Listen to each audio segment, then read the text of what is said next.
Hi there, I'm Karen Roby here with Larry Dignan with ZDNet and Tech Republic, talking today about Apple services and some other related moving parts. Larry, let's just start with what's new in this space and what you're hearing here.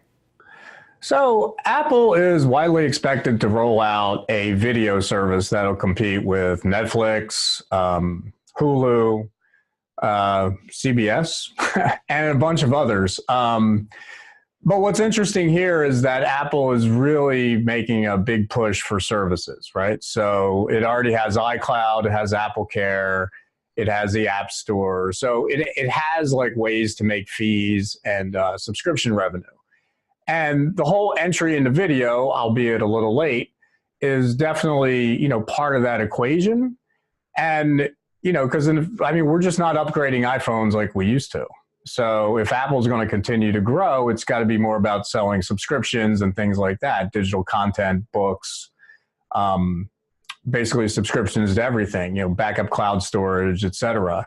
And where it gets interesting is this just creates, it creates more revenue growth, but it also creates some other headaches. For instance, there's been pushback on the 30% revenue split that Apple gets. Like Fortnite and Netflix, they basically pulled an end run around iOS so they didn't have to pay the commission on new subscriptions.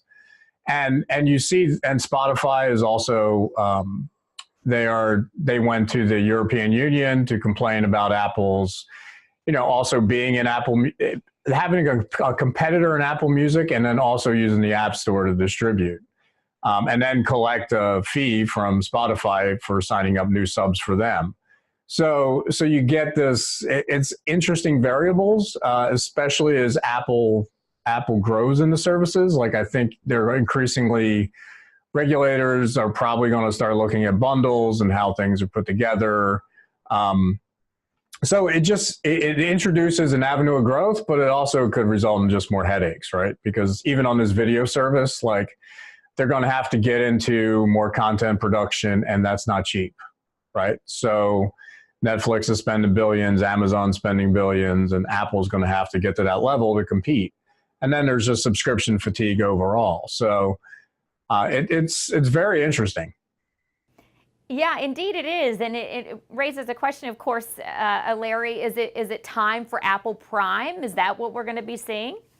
Yeah, well, I wrote an article basically arguing that Apple should put some of these things together, right? So something like a video, music, Apple Care bundle could make sense. And the idea is directly ripped off from Amazon. No doubt about it. But if Apple is looking to get more recurring revenue and subscriptions, maybe it makes sense to just pay them $300 a year and get all this stuff rolled up into a bundle. Now that's still way more expensive than Amazon Prime, which, Amazon Prime, as we all know, it's like $120 a year or so. It is free shipping. It is Amazon Video and a bunch of other perks. And so if you look at the value equation, Amazon clearly has more value, but the difference with Apple is Apple customers are used to paying premiums. So they might just go all in on some services bundle and go for it, which would allow Apple to scale more and have more predictable revenue. I don't know if Apple's there yet. They don't strike me as, a company that, has really thought beyond the hardware per se. But they're getting there. So I wouldn't be surprised to see if there's some Apple bundle in the future as far as subscriptions go. For more on what's next for Apple, be sure to check out ZDNet.